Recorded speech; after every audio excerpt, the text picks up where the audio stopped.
ఒకసారి జరిగిన సిచ్యువేషన్ మళ్ళీ అవుతుందో లేదో చెప్పలేం. మళ్ళీ ఆ మనిషిని కలుస్తామో లేదో. ఎందుకు మనం అనవసరంగా అలా మిగిలిపోవాలి వాళ్ళ వాళ్ళ దృష్టిలో చెడుగానో ఇంకెక్కడో. సూపర్ అండి అందుకనే నిజంగా. కదా మరి హ్యాపీగా ఇప్పుడు హ్మ్. ఎదుటి వాళ్ళని ద్వేషించడం అంటే హ్మ్. నా దృష్టిలో నువ్వు విషం తాగి ఎదుటివాడు చచ్చిపోవాలంటే చచ్చిపోడు.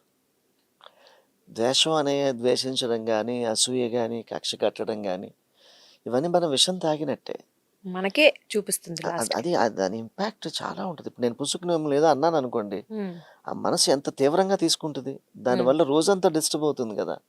మరి ద్వేషము, అసూయ అవన్నీ కూడా ఇప్పుడు నన్ను ఎవరన్నా కత్తితో పొడిచారనుకోండి, నా తత్వం ఎట్లా ఉండదంటే దాన్ని ఇలా తుడిచేసి కత్తి వాడికి యాపిల్ కోసిస్తా.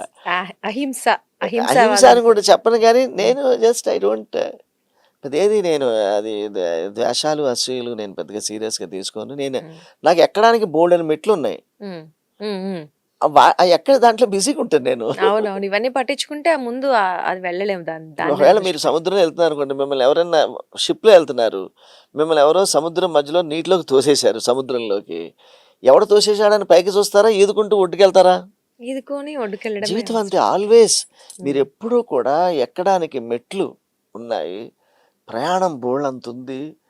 నీకు నిజంగా ఆ ఆశ ఆశ, ఆశయాలు. అవసరం. ఆశ ఓకే. తీరవు. ఆశయాల వైపు పరిగెడుతూ ఉండడం అనేది చాలా ఇంపార్టెంట్. లైఫ్‌లో నువ్వు ఖచ్చితంగా. ఎందుకు పుట్టావు? What is the purpose of your life అనేది తెలుసుకోవాలి. ఇప్పుడు ఆ కెమెరామెన్ ఉన్నారు. ఆయనకి తెలుసుకోవాలి. Why he is born. Hmm. నువ్వెందుకు పుట్టావన్నది నీకు తెలియపోతే ఎట్లాగా? నీకు తెలిసిన రోజునే నువ్వు ఆ పనిలో నిమగ్నమై ఉంటావు నువ్వు. ఖచ్చితంగా. నేను సైనిక్ స్కూల్‌లో పనిచేసేవాడిని లక్ష్మి గారు. హుహు. హ్మ్. భారతీయ విద్యాభవన్‌లో పనిచేసేవాడిని. I did my BLISc. Hmm. Library science చేసి లైబ్రేరియన్‌గా పనిచేస్తుండేవాడిని. ఒక టీచింగ్ ఫ్యాకల్టీలో ఉండేవాడిని. ఎట్ వన్ టైమ్ అనిపించింది నేను గజల్స్ పాడడానికి పుట్టానా? హ్మ్. గ్రంథాలయం చూడడానికి పుట్టానా? హ్మ్. అని అన్నప్పుడు నాకు నేను ఆలోచించుకున్నప్పుడు నా ఇంట్యూషన్ నువ్వు గజల్స్ పాడడానికే పుట్టావురా. హ్మ్. ఈ గ్రంథాలయం ఎవరైనా చూడగలరు కదా. ఒక ప్రక్రియ నువ్వు స్టార్ట్ చేసి ఇంతకుముందు లేదు కదా ఆ ప్రక్రియ. నువ్వు స్టార్ట్ చేసి హ్మ్. ఇంత విస్తృతి చేసి ఇంకా గ్రంథాలయంలో కూర్చుంటావేంటి? హ్మ్. అంటే ఇది కాదు నా దారి ఇది అనిపిచ్చిందా? కాదు. దిస్ ఈజ్ నాట్ మై హ్మ్. Purpose of my birth. Okay. నేను ప్రజల్లోకెళ్ళి ఈ మంచి మంచి విషయాలు గజల్ ప్రక్రియ ద్వారా చెప్పాలి. హ్మ్. Go head. Resign the job అని ప్రభుత్వం డిఫెన్స్‌లో ఉద్యోగం రిజైన్ చేసేసా. అంటే జస్ట్ అప్పటికే గజల్స్‌లో బాగా. అప్పటికే పాపులర్. నేను ఆహా! 86 నుంచి నేను 2000లో రిజైన్ చేశాను నేను. ఓకే. హ్మ్. అప్పటికే నేను 3 గిన్నిస్ రికార్డులు కూడా చేసేసాను అవునవును. అప్పటికే. అది అవును. సో, మరి ఇంట్లో వాళ్ళు ఏమి అనలేదండి అప్పుడు? అంటే జాబ్ రిజైన్ నా చేసి. Wife so kind. Surekha is I'm so blessed with a beautiful wife and తనెప్పుడు కూడా అసల నా మేనమామ కూతురు చిన్నప్పటి నుంచి కలిసి పెరిగాం కదా. హ్మ్. సో పెళ్లి చేసుకున్నప్పుడే అనుకున్నాము. మనము ఎక్కువ కాలం ఉద్యోగం చేయము. కొంతకాలం తర్వాత మనము I have to dedicate my life for singing. Hmm. Hope you will carry on that అని అన్నాను. హ్మ్. టేక్ దట్ స్పిరిట్ అని అన్నా. హ్మ్. హ్మ్. అంటే no, no, no, no let's go ahead. Hmm. మనం ఏమీ లేకపోతే ట్యూషన్స్ అన్నా చెప్పుకు బతుకుతాం మనం. ఏముంది? అందుకని భగవంతుడు ఒక స్ట్రాంగ్ వైఫ్ ఎట్ హోమ్ హ్మ్. అండ్ మోస్ట్ ఇన్స్పైరింగ్ డాటర్ సంస్కృతి. హుహు. తను కూడా ఒక గొప్ప సింగర్ సంస్కృతి. తను. Hmm. She is oh! Beautiful singer and classical music, Hindustani, అటు కర్ణాటిక్‌లో డిప్లొమా చేసింది. హుహు. తర్వాత she did her BA and MA. Then she is a diploma holder in Kuchipudi dance. హుహు. హ్మ్. ఇప్పుడు సివిల్స్‌కి ప్రిపేర్ అవుతుంది ఐఏఎస్‌కి. హ్మ్. వాళ్ళంతా స్ట్రాంగ్ సోల్స్ అన్నమాట ఎట్ హోమ్. ఓకే. నేను ఏదైనా ఇప్పుడు మొన్న చూడండి మేము మూడో ప్రపంచ తెలుగు మహాసభలు చేసాం అమరావతిలో. హ్మ్. హ్మ్. మారిషస్ ప్రెసిడెంట్ గారు వచ్చారు. కొన్ని లక్షల మంది. ప్రభుత్వం దగ్గర 5 పైసలు కూడా తీసుకోకుండా హ్మ్. కేవలం నా అభిమానులు, హ్మ్. ఎంతోమంది సౌజన్యమూర్తులు, ఎంతోమంది పారిశ్రామికవేత్తలు, ఎంతోమంది నా ఫ్యాన్స్ సపోర్ట్ చేస్తే నేను దాన్ని మేము కలిసి ఆంధ్ర సారస్వత పరిషత్ ద్వారా అద్భుతంగా చేసాం. దాని హ్మ్. వెనకాల మోస్ట్ ఇన్స్పైరింగ్ సోల్స్ స్ఫూర్తి ప్రదాతలు ఎవరంటే నా భార్య, నా బిడ్డే. హుహు. వాళ్ళు ఓకే. అది చేయలేరు అసలు నేను. అవునండి. It's super. అంటే ఇంపాసిబుల్ అసలు. మన వెనక ప్రతి వెనక మగాడి కాదు. విజయం వెనక ఐయామ్ కాడుకుంటుంది. సారీ. ఆ!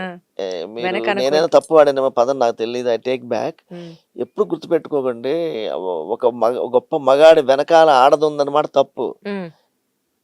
ఒక గొప్ప మగాడి వెనకాల సక్సెస్ అయితే వాడి పక్కనే ఉంటది ఆడది. ఖచ్చితంగా. నాట్ వెనకాల. ఓకే.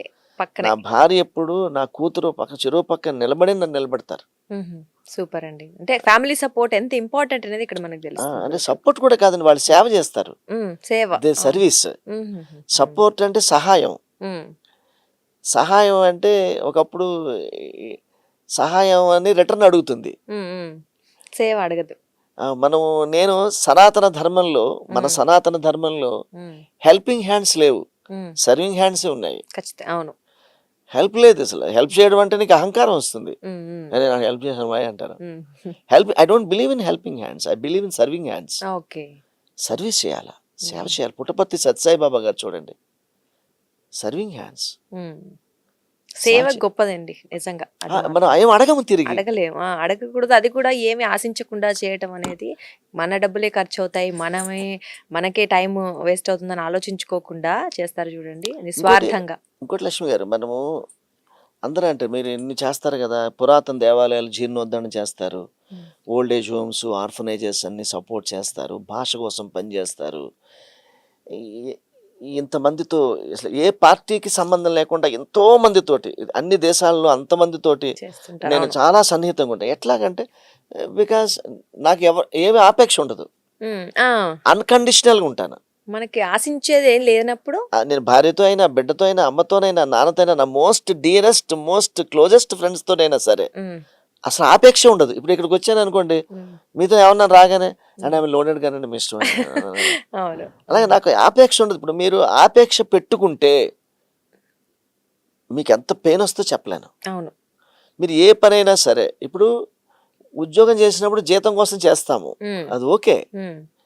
కానీ జీవితంలో మానవ సంబంధాల విషయంలో ఎవరితో కూడా ఆపేక్ష పెట్టుకోదు. ఆపేక్ష పెట్టుకున్నారంటే మిమ్మల్ని డిసప్పాయింట్ చేస్తారు.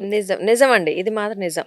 కాబట్టి unconditional love, unconditional relationships are very very important. Definitely ఉన్నాయంటారా ఇప్పుడు ఐ హావ్ ఈ జనరేషన్? మీకని కాదు, లైక్ ఈ జనరేషన్ లో, ఈ సొసైటీలో చూస్తుంటే నిజంగా అది ఎక్కువ కనిపిస్తోందా? అంటే మనం ఎలా అంటే మేడం, నాకు తెలిసి భార్య ఎడల, బిడ్డల ఎడల, అమ్మా నాన్నల ఎడల చాలా మంది ట్రూత్ఫుల్ గానే ఉంటారండి.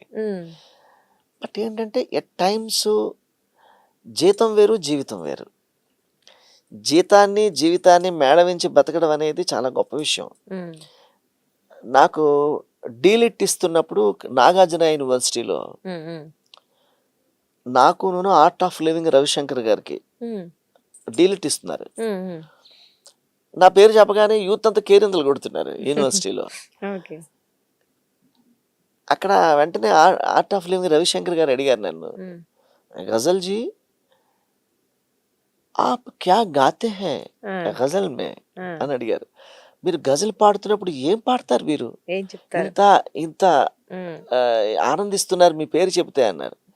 నేను వెంటనే ఆయనతోటి భక్తిగా, యువర్ హోలీనెస్, మీరు మీ ఉపన్యాసాల్లో, ప్రవచనాల్లో ఆర్ట్ ఆఫ్ లివింగ్ గురించి చెప్తారు, నేను నా గజళ్లలో హార్ట్ ఆఫ్ లివింగ్ గురించి చెప్తానండి. సూపర్. మనిషి జీవితం కళ కాదు, ఒక అందమైన కథ. సూపర్. మన కథని ఎంత అందంగా చెప్పుకోవాలి. నేను వివేకానందుడి ఫోటో చూపించి మా అమ్మాయికి సంస్కృతికి, తన 8 ఏళ్ల వయసు అప్పుడు, సంస్కృతి హీజ్ మై హీరో అని చెప్పా వివేకానందుడిని. నీకెవరిష్టం, నీకు నచ్చిన హీరో ఎవరు అన్నా, నువ్వే నాన్న అంది. అక్కడ గెలిచాను అనిపించింది కదా. ఎందుకమ్మా అన్న, నాన్న నువ్వు తాలిబాన్ దగ్గరికి వెళ్ళి పాడతావు కదా, ఆఫ్ఘనిస్తాన్లో నువ్వు పాకిస్తాన్ నడిచి వెళ్ళావు కదా, అల్ ఖైదా వాళ్ళ దగ్గరికి, నువ్వు బోల్డ్ ఫ్యాక్షనిస్టులు వాళ్ళు ఉంటారు కదా, వాళ్ళ ఊళ్ళో వెళ్ళి పడుకుని వాళ్ళ దగ్గర పాడతావు కదా, జైళ్ళల్లో ఖైదీలు పరివర్తన తీసుకురావాలని పాడతావు కదా నాన్న, నువ్వు నాకు చాలా గొప్పగా అనిపిస్తావు నాన్న, నువ్వు డిఫరెంట్గా అనిపిస్తావు నాన్న, నాకు ఇన్స్పైరింగ్ ఉంటుంది నాన్న అంది. అప్పటి నుంచి నేను నాన్న మీద గజలు పాడడం, నాకు మా నాన్న హీరోగా అనిపించడం ప్రారంభించాడు. మీ కూతురు మిమ్మల్ని హీరో అనుకున్నాక మీ నాన్నగారు మీకు హీరో అయిపోయారా? అబ్బా. అంటే అప్పటి నుంచి ఆ కోణంలో ఆలోచించడం స్టార్ట్ చేశాను అనమాట. అంటే చాలా మంది అంటుంటారు, అమ్మ మీదే పాడతారు ఎక్కువ, నాన్న మీద పాడరని అడుగుతుంటారు కదా మిమ్మల్ని. ఇప్పుడు నేను పాడే నాన్న మీద గజల్ బాగా పాపులర్. నాకు తెలిసి ఒక తెలుగు ప్రజల్లో ఒక 70% వాళ్ళ సెల్ ఫోన్లో ఆ గజల్ ఉంటుంది అనమాట. అంటే నాకు నేను ఎందుకంటే నాన్న అనేవాడు చాలా గొప్పాడండి. అమ్మ అమ్మతో మనం చాలా ఎమోషనల్‌గా కనెక్ట్ అయిపోతాం. అవును. నాన్న మనం ఎమోషనల్‌గా కనెక్ట్ అయ్యేంత సమయం మనకివ్వడు. ఆ! అవును. కానీ నేను బాగా ఎప్పుడు గజల్ రాయించగలిగానంటే రెంటాల గారి చేత నాన్న మీద. హుహు. నేను విజయవాడలో తుమ్మలపల్లి కళాక్షేత్రంలో ప్రోగ్రామ్ చేసి బయలుదేరాను రాత్రి హ్మ్. హైదరాబాద్‌కి. నిద్ర పట్టలేదు. అలా ఆలోచిస్తున్నాను అలాగా. అలా వెళ్తూ ఉంటే టోల్ గేట్ దగ్గర ట్రాక్టర్ డ్రైవర్లు, హ్మ్. కారు డ్రైవర్లు, బస్సు డ్రైవర్లు, ఈవెన్ సూర్యాపేట దగ్గర చాయ్ కోసం ఆగిన అక్కడ సర్వర్లు కూడా హ్మ్. అంతా రాత్రంతా నాన్నలే కనిపించారు నాకు. ఓహ్! ఓకే. హైదరాబాద్ 4:30కి చేరుకున్నా. ఇంటికి చేరుతుంటే కూడా నాన్నలే కనిపించారు. ఒక్క అమ్మ కూడా కనిపించలే రాత్రి. ఓహో! అమ్మ హాయిగా పడుకుంది ఇంట్లో. కానీ నాన్న రాత్రి నడిచే సూర్యుడా, రాత్రంతా సూర్యుడిలాగా తిరుగుతున్నాడే కుటుంబానికి వెలుగివ్వాలని. వీడి త్యాగం ఏంట్రా? వీడి త్యాగం ఏంటి? ఆహ్! నాన్న మీద అప్పుడు ఆలోచించి ఒక అందమైన గజలు. హ్మ్. చెట్టుకేమో విత్తుకు రుణమున్నది తెలియలేదు, నాకేమో నాన్న విలువ ఎంతన్నది తెలియలేదు, ముద్దులాడి నన్ను పైకి ఎగరేయుట తెలుసుగాని. చిన్నప్పుడు మా నాన్న ఇలా పట్టుకుని పైకి ఎగరేసి మళ్ళీ పట్టుకునేవాడు. అవును. ఆడుతున్నాళ్ళేరా అనుకునేవాడిని. కానీ నాన్న మనసులో ఏముందో అప్పుడు అర్థం కాలే. ముద్దులాడి నన్ను పైకి ఎగరేయుట తెలుసుగాని, తనకన్నా ఎత్తున నిలబెడుతున్నది తెలియలేదు.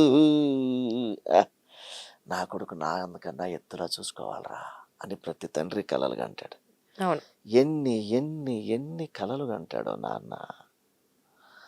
అమ్మేమనుకుంటుంది, పిచ్చి వెధవ, అన్నం తిన్నాడుగా, పడుకున్నాడుగా, వెరి వెధవా అనుకుంటుంది. కానీ నాన్న ఎన్నో నేర్పేస్తాడు చిన్నప్పుడు. అన్నీ వాడి జీవితంలో ఉపయోగపడాలి హ్మ్. అని మనకు తెలియకుండానే, అతను అనుకోకుండానే, తండ్రి తాను అనుకోకుండానే అన్నీ చక్కగా జీవితం మన ప్రయాణం అంతా నేర్పేస్తాడు. హ్మ్. అది ఆడపిల్ల అయినా, వాడు గౌను వేసినా, పిల్లకి షర్ట్ వేసినా నాన్న మనసే వేరు. అవునండి. అందుకనే ఖచ్చితంగా. నాన్న అదే ఇంజనీరింగ్ కాలేజీకి వెళ్తే నాన్న గురించి ఒక్క ముక్కలో చెప్పరా అన్న. వాడు ఎవడో ఏటీఎం అన్నాడు నాన్ననే. ఒరే పిచ్చి అయ్యో! వెధవా, నాన్న ఏటీఎం కాదురా ఆల్మైటీరా అన్న. హ్మ్. సూపర్. వాడు పరమాత్ముడు నాన్ననేవాడు. వాడు కెమెరామెన్ అవ్వచ్చు, హ్మ్. కారు డ్రైవర్ అవ్వచ్చు, ట్యాక్సీ డ్రైవర్ అవ్వచ్చు. వాడు అనుక్షణం కుటుంబాన్ని పైకి లేపాలనే బతుకుతాడండి వాడు. అవునండి. నిజం. That's father.